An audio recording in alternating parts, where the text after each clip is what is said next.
everyone, welcome to Teacher with Wings and welcome to another episode. Well, just in case you checked out my last video, I told you that this video is going to be special because I'm going to talk about the entire placement journey, and it's not just me but also a friend of mine who will be joining to talk about the entire placement thing. तो आज की video में हम उस पूरे के पूरे process को शेयर करेंगे. We'll try to understand way more than just what the reports show. That means obviously we are not going to focus just on the companies and the packages, but the entire emotions that someone goes through while they are sitting for the placements. It's very important that you understand it at the very onset of your entire MBA journey. Well, just in case you're coming to the channel for the first time, let me take a moment to introduce myself. Hi there, my name is Anuradha. I'm a student of MBA HR and I am doing my MBA from Symbiosis Institute of Management Studies. This is my small platform where I am trying to share my learnings and experiences throughout my 2 years of journey, and I'm sure if you're someone who's either doing your MBA or thinking about doing the same, this is going to be really very helpful for you. So, if you find the content relatable, don't forget to like, share and subscribe. So in today's video, there are a couple of things that I will be talking about. Today we'll be joined by a friend of mine who is an ex-merchant Navy officer, and he decided to take a plunge in the career and get into MBA. We are going to understand everything starting from what actually inspired him to get into MBA, leaving his high-paying job, what exactly was his placement expectation, how did he basically controlled and understood the entire process. And not just that, he would also share some of the very important things that someone, be it a fresher or an experienced personnel, needs to take into account while you are in the entire journey. So I'm very sure you're going to enjoy the video, so stay tuned till the end. And yes, if you find it relatable, interesting, then we are up for having a second and the third part of the video as well. So like कर देना, share कर देना और subscribe करना बिल्कुल भी मत भूलना. Next up, you will hear my friend, and I'm sure the learning has just begun.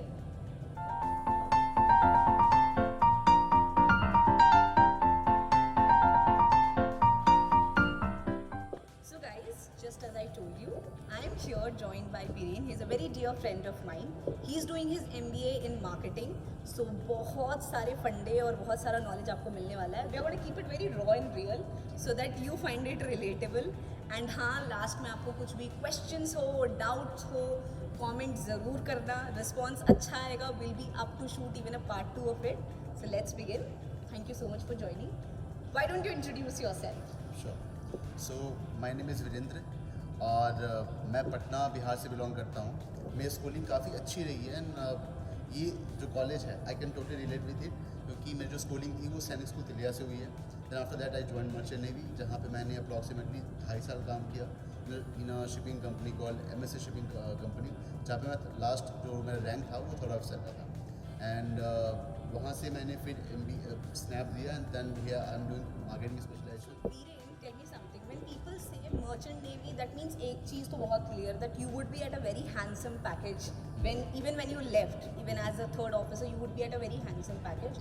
Wherein जब आप वहाँ से छोड़ के आप MBA में घुसते हो, and when you if you're especially doing it from a category B college like ours, so the package will be very different from where you left and where you are going to join now. तो आप थोड़ा सा बताओ, like what basically inspired you to do MBA? So क्या होता है ना कि when I was earning like it was around 2 और 2.5 लाख 2 से 2.5 लाख के अप्रॉक्सीमेटली में महीने की मेरी अर्निंग थी. लेकिन जहाँ पे मुझे कमी महसूस हुई जब मैं बहुत सारी जगह घूमता था, वहाँ पे मुझे रियलाइज़ हुआ कि I am inclined more towards business side. मैंने एक स्टार्टअप भी किया, बट इवेंचुअली वहाँ रियलाइज़ हुआ कि नहीं, शायद मेरे लिए बिना नॉलेज के करना इज़ अ पाथ जहाँ पे मैं सक्सेस नहीं कर पाऊँगा, वो फेल हो गया. सो वहाँ पे रियलाइज़ हुआ कि नाउ इट्स टाइम कि मुझे बिजनेस परस्यू करना चाहिए. तो मेरा पैशन था, मेरी वो अंदर से कॉलिंग आई थी कि मुझे बिजनेस सीखना है, and that is how I landed up in a college, in MBA college. मैंने बहुत मेहनत की, अब नहीं हुआ, अब टॉप 20 स्कूल में नहीं हुआ, तो इससे मैं निराश नहीं हुआ बिकॉज मेरे पास वो पर्पस था. मुझे सीखना है बिजनेस, एंड उसके लिए आई चोज द बेस्ट जो मेरे पास अवेलेबल था, and that's how I landed up in sales. So that's again a very important point for everyone of you to note over here.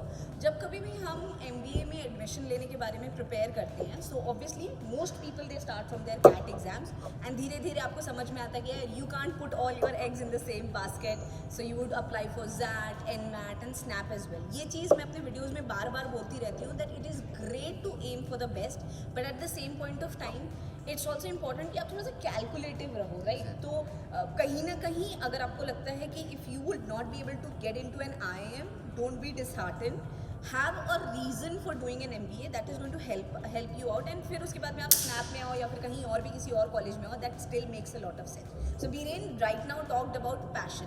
Biren, why don't you tell me something, जैसे कई बार जब एक youngster at the age of 21 MBA कर रहा होता है, उसके माइंडसेट में और एक एक्सपीरियंस्ड बंदे के माइंडसेट में जिसने कुछ साल काम किया होता है, क्या डिफरेंस होता है? What is the basic difference that you think that which makes a difference between people with experience and people who are freshers? सो अगर देखा जाए तो एक फ्रेशर के लिए भी पर्पस सेम ही होता है और एक एक्सपीरियंस के लिए पर्पस सेम ही होता है, पैसे कमाना। तो Very honest. तो सिंपल सी बात ये है कि एक जो फ्रेशर होता है, आई थिंक कि चलो बिजनेस स्कूल से MBA कर लेते, डिग्री आ जाएगी हमारे पास, हम कहीं भी अच्छे पैकेज से हमारी करियर की शुरुआत होगी। वेरी अगर एक्सपीरियंस वालों की बात करें तो वो अप्रॉक्सीमेटली कहीं ना कहीं 50 से 60 हज़ार रुपये कमा रहे होते हैं। उनका पर्पस ये होता है कि हम MBA करके अपनी सैलरी को 2x कर लें। Exactly. एंड बस माइंडसेट में ये डिफरेंस होता है। लेकिन जहाँ पे हम MBA करने की बात करते हैं तो अगेन एक सिंपल सी चीज़ आती है कि आप MBA करना क्यों चाहते हैं, पैसे के अलावा। बिकॉज पैसे के लिए आप MBA कर रहे हो तो that is going to land you nowhere. Exactly. That's again something that I would also like to add over here. So, I was not in the merchant navy. I did not earn 2.5 lakh rupees a month. I was in the education industry. So, money-wise, I was also making a very decent amount of money. So, money was not really my reason to get into an MBA. It was absolutely way more than that. कभी-कभी ऐसा लगता है कि आप correct me if I am wrong, आज की date में almost हर company आपसे जो आपको ऑफर लेटर में काम देती है उससे काफ़ी हद तक ज़्यादा काम करवाती है फॉर मल्टीपल रीजंस। तो कहीं ना कहीं till the time you don't have a degree in management you are most cases में अंडर पेड। तो कहीं ना कहीं try to sort your reason what is your purpose of doing an MBA। आप इसलिए कर रहे हो कि आपको स्टार्ट करना है एट अ हैंडसम सैलरी, इसलिए कर रहे हो क्योंकि आपको अपनी सैलरी 2x करनी है, या फिर इसलिए कर रहे हो क्योंकि आपको लग रहा है कि यार I am any which way is doing a lot of things, what's the point of stopping myself from making that extra bug, that's why. So ये चीज़ अगेन बहुत इंपॉर्टेंट है that you find out your reason for doing an MBA।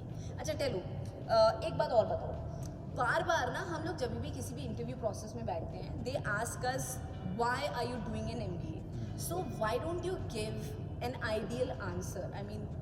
I know ये बहुत boring सा लगता है because if you have sat through like 10-15 interviews in the span of like last 3-4 months, ये बहुत stale question हो जाता है, but again I keep saying that it's also a very important question. So what was your answer if you were asked the same question? What is your inner calling for an MBA? सबसे पहले कि ये question है जो काफ़ी common, मैं to be frank ये बताना चाहता हूँ कि इंटर्नशिप्स में मैं बैच के उन लोगों में से था जिसकी इंटर्नशिप सबसे लास्ट में लगी।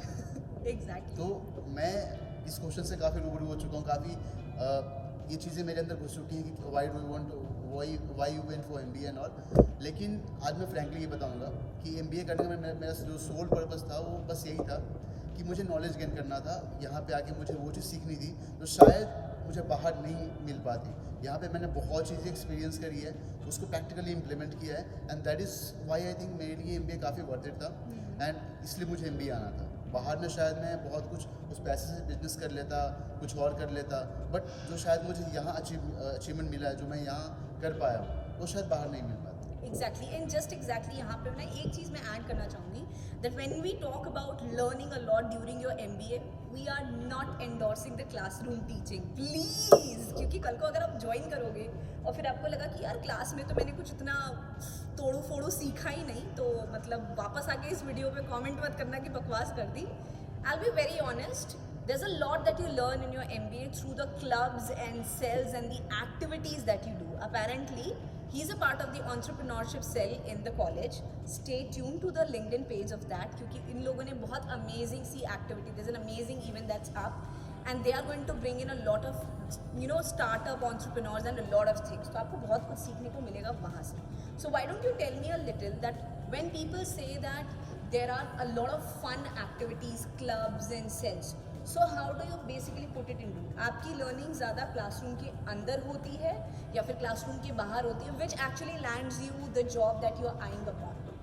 सो बेसिकली अगर मैं बताऊँ तो जितने भी एक्सपीरियंसेस हुए मेरे इंटर्नशिप्स के इंटरव्यूज़ के और प्लेसमेंट के इंटरव्यूज़ के, कहीं पे भी क्लासरूम में जो पढ़ाया जाता है, जो उसकी नॉलेज होती है, कहीं भी हमसे पूछा नहीं। एक बहुत इंपॉर्टेंट चीज, sorry for interrupting, he was my classmate in the first semester, I have seen how he used to attend the classes, तो if he is saying it, he is actually saying the truth. Go ahead. So basically अगर देखा जाए तो हम classroom में वो सारी चीज़ सीखते हैं जो हम CEO लेवल तक इम्प्लीमेंट कर सकते हैं. हमें CEO लेवल तक तो जाना नहीं है. तो जो हमारा, मान के चलो मैं मार्केटिंग में, तो मार्केटिंग में अगर मैं जो चीज़ सीख रहा हूँ अगर उसको इम्प्लीमेंट कर ही नहीं पा रहा हूँ, फिर उसका क्या फ़ायदा क्या होता है. And that is where sales come into picture.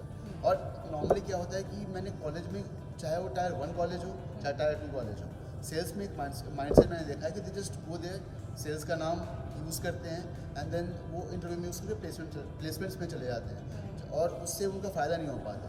तो सेल्स का फ़ायदा एक्चुअली में ये है कि आप जो लर्निंग्स कर रहे हो, जो सीख रहे हो, उसको इम्प्लीमेंट करो.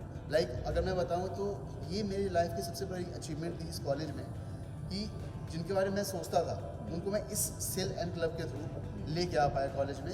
एंड हमने बस 2 महीने अच्छे से मेहनत करके ऑल 15 शार्क टैंक फाउंडर्स जो सीजन 1 और सीजन 2 में फीचर हुए थे, सबको हम अपने कॉलेज में लेके आ पाए. And that was a dream come true for me. Exactly.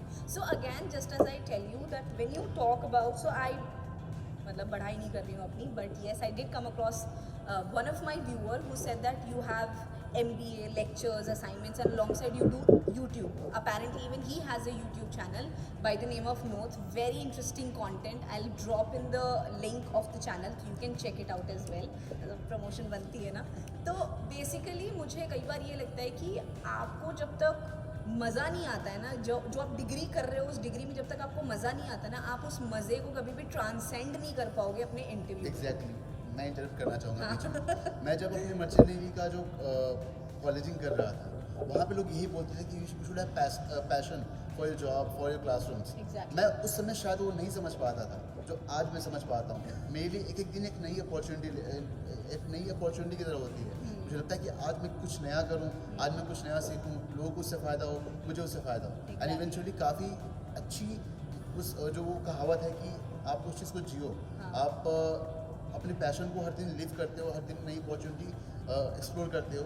वो यहाँ पे मैं एक्सपीरियंस करता हूँ चीज़ों. Absolutely. And this is something which is very important. I do get a lot of questions regarding placements, but nobody actually asks कि इस college में और कौन सी अपॉर्चुनिटीज़ है, कैसे सेल्स हैं, सेल्स में क्या क्या सीखने को मिलता है, क्या एक्सपोजर है. अपेरेंटली ये सारी चीज़ें बहुत मैटर करती है, because I would call myself maybe a little lucky, क्योंकि मेरी इंटर्नशिप काफ़ी पहले लग गई थी. एंड प्लेसमेंट्स, फाइनल प्लेसमेंट्स के टाइम में I had to go through a very long process to actually land my final opportunity in everything. तो अभी क्या है, वो स्टिल अभी भी एकदम प्रोसेस में ही है, it's not yet fully wrapped up and all. तो मुझे एक चीज़ बहुत अच्छी तरीके से समझ में आ गई है, दैट रिक्रूटर्स जो होते हैं ना, कुछ मंडेन क्वेश्चंस पूछते हैं जहाँ पे आपके पास एक लिस्ट ऑफ क्वेश्चंस होती है, एंड बहुत सारे लोग जो फन इंटरव्यूज लेते हैं ना, वो आपकी इन सारी चीज़ों को अकाउंट में लेते हैं, right. So everyone, sorry for the interruption. Actually, we shot the video and it was almost like 30 minutes, which is like too long. तो मैंने सोचा कि मैं वीडियो को 2 पार्ट्स में इसी वाले सेक्शन को ही डिवाइड करके डालूंगी, so that I have your attention till the end. And at the same point of time the main agenda of sharing that दिल की बात वाली thing that also reaches to all of you. So stay tune for part 2. 2 part में रहेगा तो it will be easier for me to do the editing and also upload it well on time, considering इतना amazing यहाँ का wifi. And at the same point of time it might just keep your attention locked in till the end of the video. So don't forget, इसका second part भी है इसी वाले video का, that I will put up very soon. और हाँ, यहाँ तक भी आपको जो भी questions आ रहे हों, you're very free. I would love to read your comments. Please drop them down there and I would love to answer all of them. So stay tuned for part 2. Bye bye.